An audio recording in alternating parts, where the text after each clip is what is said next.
Hermes yoki Hermes. Men dunyodagi eng ko'p noto'g'ri aytiladigan 7 ta brend nomini to'pladim. Keling birgalikda ko'rib chiqamiz.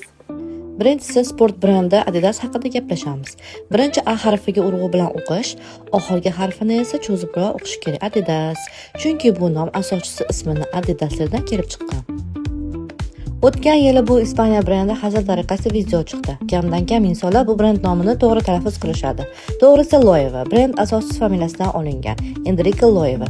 Bu Amerika brendi haqida nima deysiz? Brend asoschisi nemis Loeb Strauss.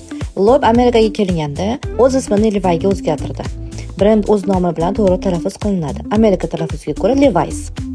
Nike yoki Nike. Keling shuni bilib olamiz. 2014-yilda brend asoschisi Phil Knight ikki ingliz talabasiga bahsga nuqta qo'yish uchun xat yozdi. Eng to'g'risi talaffuzi Nike. Bu Britaniya brendi haqida doimo noto'g'ri talaffuz qilinadi, xuddi Burberry. Ingliz tili fonetikasiga qoidasiga ko'ra Burberry. Ko'p bahslarga sabab bo'ladigan brend haqida Hermes, hatto Hermes ham deb aytishadi. Fransuz tili imlosiga ko'ra brend Hermes deb o'qilgan. Brend asoschisi Thierry Hermes familiyasidan olingan. Bu yerda fransuz nomlari qo'llanilmaydi. Shuning uchun uni faqat Hermes deb nomlanadi. Xuddi shunday tamoyil Jacquemus moda uyining nomiga ham tegishli. Uning asoschisi Simon Port Jacquemus. Sizningcha brend nomlarini to'g'ri aytish muhimmi? Kommentariyaga o'z fikrlaringizni qoldiring. Shunga o'xshagan ma'lumotlarni qiziqadigan bo'lsangiz, Saziya profiliga obuna tugmasini bosib qo'ying.